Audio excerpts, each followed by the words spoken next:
Last year, a study found that 73% of American homeowners said they regret buying their homes. And for Gen Z and millennials, that's even higher.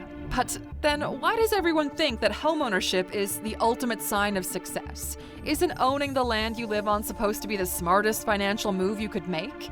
Well, the truth is, not always. In fact, for most people, the entire system is designed to trap them in an endless cycle of debt. And your bank really doesn't want you to know about this because they make billions from it. Today we're exposing the biggest scam in personal finance, the mortgage system. We'll break down why buying a home isn't always a smart move and how banks profit off of your debt, and of course, how you can beat the system. Welcome to Alux, the place where future billionaires come to get inspired. All right, so let me just introduce you to a young couple who think they're about to make the smartest financial decision of their lives. They've been saving up for years, cutting back on nice meals, skipping vacations, and taking extra shifts just to save up. They've done everything right, and today is the day they finally make the down payment on their first home. For their whole lives, they've been told that this is the best decision they'll ever make, that this home will be the foundation for all of their dreams. So they walk into the bank, nervous and excited, and that's when they meet their banker. At first, he's all smiles. He shakes their hands, congratulates them, and reassures them that this is a big step forward. Before they know it, they'll own a little piece of the world and call it home. So he slides them a contract across the table. It's a 30-year mortgage. When they start to read it, the interest rate seems fine. Their monthly payments seem manageable, and who knows, the home's in half-decent neighborhood, it might even be worth a small fortune one day. Either way, they're just focused on one thing right now: owning a home. So the banker tells them, you guys don't have to worry about a thing, just make your payments and this house will be the smartest investment of your lives. And besides, just think about all the memories you'll make. So they sign, and just like that, they're homeowners. The banker shakes their hands again and walks them to the door with a confident smile, and once they're through, he calls in another couple and does the exact same thing. Fast forward 10 years, and that banker seems to have run out of smiles. All he cares about now is that their payments keep coming in, and manageable as they once seemed, life has a funny way of complicating things. First of all, raising kids isn't cheap, and they sure do like getting into trouble. Last year, Sally gave the walls a new coat of paint. This one, Bobby, used the windows for baseball practice, and the next time they'll probably find a way to tear the roof down. Meanwhile, property taxes have only gotten steeper, and everything from groceries to gas and healthcare has gotten way more expensive. There's been a few raises along the way, sure, but the fact remains that their expenses have grown much more than their income. Now, our couple here needs a change of pace stat. And that's when the perfect storm hits. A new kid on the way and an exciting job offer in a city halfway across the country. It's nerve-wracking, but hey, they want to go for it, so they put the house up on the market expecting a nice payout and start planning for their brand new lives. There's just one problem though. When that sale is done and they crunch the numbers, well, they crunch back. Between repairs, agent commissions, inspections, and the fact that technically the bank still owns pretty much the entire property, they walk away with nothing, not a dime. But the nightmare has just begun. You see, the couple can't afford to buy another house, and rent prices in their new city are insane. So they're forced to move into a tiny apartment with 2 kids and a newborn, sharing one bathroom because it's all they can afford. The kids used to have a backyard to play in. Now they're crammed together in a concrete box, hearing their parents stressed, always arguing, and just trying to figure out how to make things work. And meanwhile, the banker in their hometown? Well, he got his commissions, he got his interest, he's doing just fine, and he's still sitting behind his desk, still shaking hands with young couples, still selling them the exact same dream. Unfortunately, this isn't just their story. This is what homeownership looks like for millions of people. You see, owning a home is touted as one of those pillars of financial security. I mean, it's the American dream, right? But more than 70% of all Americans say they actually regret buying their home. For millennials and Gen Z, that's more like 90%. All of these people feel like the system is failing them, and it is. Because the hard truth is that for the average person, mortgages are designed from the ground up to trap them in an endless cycle of debt.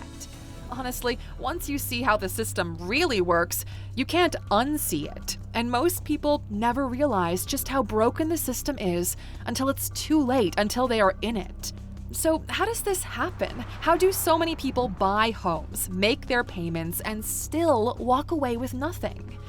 Well, to answer that, we have to understand how mortgages actually work and why they're even a thing in the first place. Well, you see, once upon a time, if you wanted to buy a home, you had to make one single massive payment for it. No loans, no finances, nothing. But let's be honest, most people don't have that kind of cash laying around, so banks came up with a solution: the mortgage. Instead of having to pay hundreds of thousands of dollars all at once, a mortgage lets you spread out that cost over decades, making homeownership seem more accessible and affordable. In theory, it's a great deal, and when it's done right, which we'll talk about later, both the bank and the homeowner walk away happy. But sadly though, most mortgages end up with the bank holding a fat stack of cash and regular people feeling like they got screwed over. So let's break down how the mortgage system actually works. You see, most people assume that when they get a mortgage, they're just borrowing money to buy a house and paying it back with little interest. But that's not really how it works at all. A mortgage isn't a normal loan. It's a sophisticated financial contract that's designed to benefit the bank, not you. So if you don't understand exactly how it works, you're signing up for a lifetime deal where you are guaranteed to lose. So let's break it down using some nice round numbers, and for simplicity's sake, let's just forget about down payments for now. Okay, so imagine you buy a house with $100,000 with a 10% interest rate on a 30-year mortgage. You might think, 10%? That means I'll pay back $110,000, right? Nope. 30 years later, when you finish paying off that mortgage, you'll have paid over $300,000, 3 times the original price of the home. It's astonishing, but how do you end up paying so much? Well, it's because of something called amortization. So remember, you don't buy your house. The bank buys it for you. They are the ones who own it, let you live there, and you have to pay them back. Now, with every payment you make, the amount of money you owe the bank goes down, and the percentage of the house that you own, your equity, goes up. But here's where things start to get messy. Your mortgage payment, the one you make every month, is actually 2 payments rolled into one. Part of your payment goes toward the principal. This is you paying for the home, adding to your equity and reducing the amount you owe the bank. The other part goes to interest. This is you paying the bank's profit, but it doesn't actually reduce the amount that you owe them. And here's the trick. In the beginning, almost all of your payments are interest. So let's just say your mortgage payment is $1,000 a month. In the first few years, only about $100 of that actually goes toward your home. The other $900 goes straight to the bank. By the end of that first year, you paid the bank around $10,000 in interest, but you still owe them $98,800 for the home. And next year, you're going to have to pay 10% interest on that amount. You see, the interest rate on a mortgage applies every single year. You're always going to be paying the same $1,000 every month, and over time, the portion of that going to interest will shrink while the portion going to the principal grows. But that happens incredibly slowly. For the first 10 to 15 years of a 30-year mortgage, your payments will barely reduce what you owe the bank for the house itself, and you're going to be paying 10% over that amount every single year. This is how you end up paying back the bank like 3 times what the house is worth before you actually own it. It's crazy, right? But really, this is just the start. Here's how things can get even worse. Mortgages are long-term financial contracts, right? The most common one lasts 30 years, but most people don't stay in their homes for 30 years. They don't even stay for 20. The average homeowner usually ends up moving out just after 13 years. And if you've been paying attention, you can already see the problem here. Because of how amortization works, 13 years into a 30-year mortgage, The bank still owns the majority of that house. The homeowners have been making payments for over a decade, but most of that money was just the bank profiting from interest. They barely have any equity, so more often than not, when that home sells, the bank gets almost everything. After 13 years of monthly payments, all those tens of thousands of dollars you handed over, well, they might as well have been renting the place. And you know what happens? This is the worst part, okay? Most people just move into a new home, take out another 30-year mortgage, and start that cycle all over again. And that's exactly what the banks want, because the real scam isn't just the insane amount of interest you pay throughout your mortgage. It's that most people never make it to the end. They just keep moving from place to place without building any real equity, taking out new mortgages, and endlessly paying interest. And the banks? They're getting fabulously rich from it. But things get even more brutal because even selling your home can be a financial disaster. Just imagine that you're a homeowner with a 30-year mortgage and you decide to sell your home after 13 years. When you bought the home, it was $100,000, and at this point, you've made over 150 mortgage payments. Guess how much you still owe the bank? $86,000. Yeah, you heard me right, okay? Now, this is assuming you didn't make a down payment, which isn't super common, but still, that is freaking rough. I mean, if the house sells for the same price you bought it for $100,000, the bank gets 86 and you get 14. But selling a house is not free. You have to pay real estate commissions, closing costs, taxes, moving expenses, and repairs. When all is said and done, you'd be lucky to walk away with a few grand. And now consider this, okay? What if, instead of $100,000, you could only manage to sell the home for $85,000? Remember, you owe the bank $86,000, and now you have to make up the difference. You're already down $1,000, but after all the extra costs and taxes, you could actually end up losing a bunch of money. Now, unless you're living under a rock, you know that $100,000 for a home is nothing these days.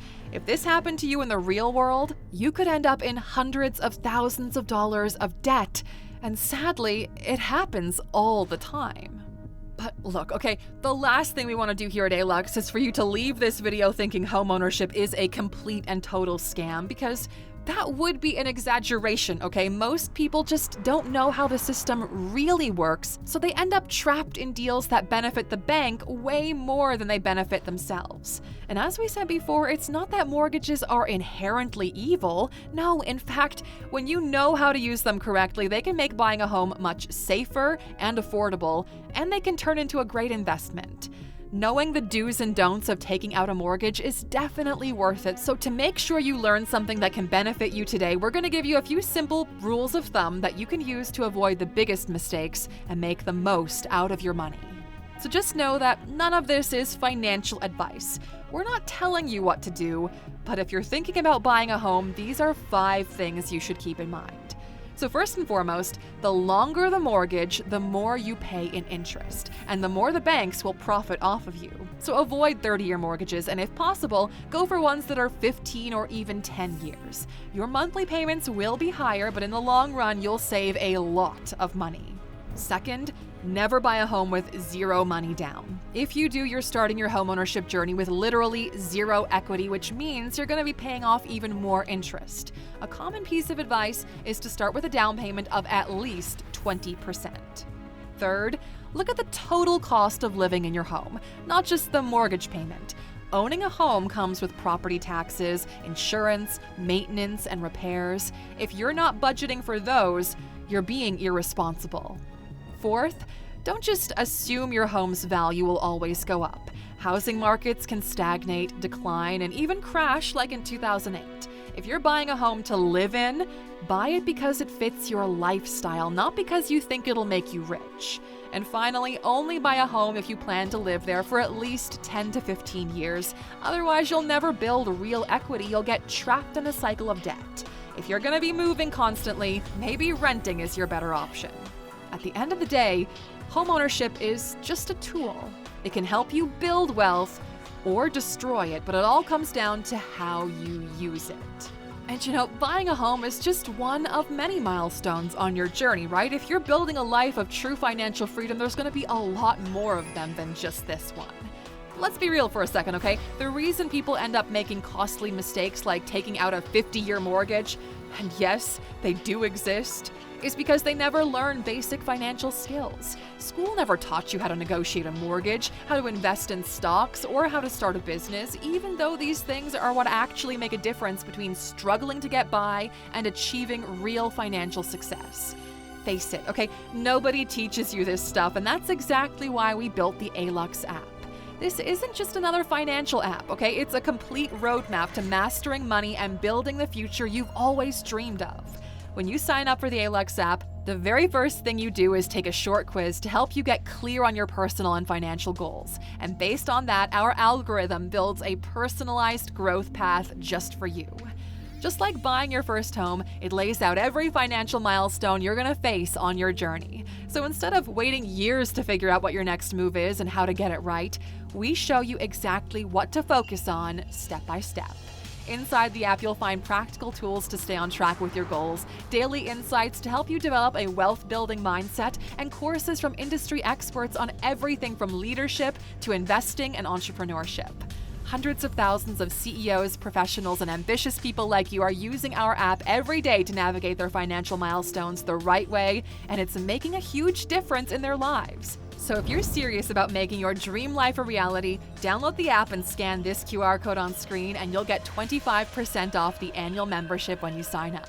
Whatever your financial goals are, we want to help you achieve them, but that's up to you to take the first step. Alrighty, Aluxer, that's all from us today. We'll see you back here next time. Until then, take care, my friend.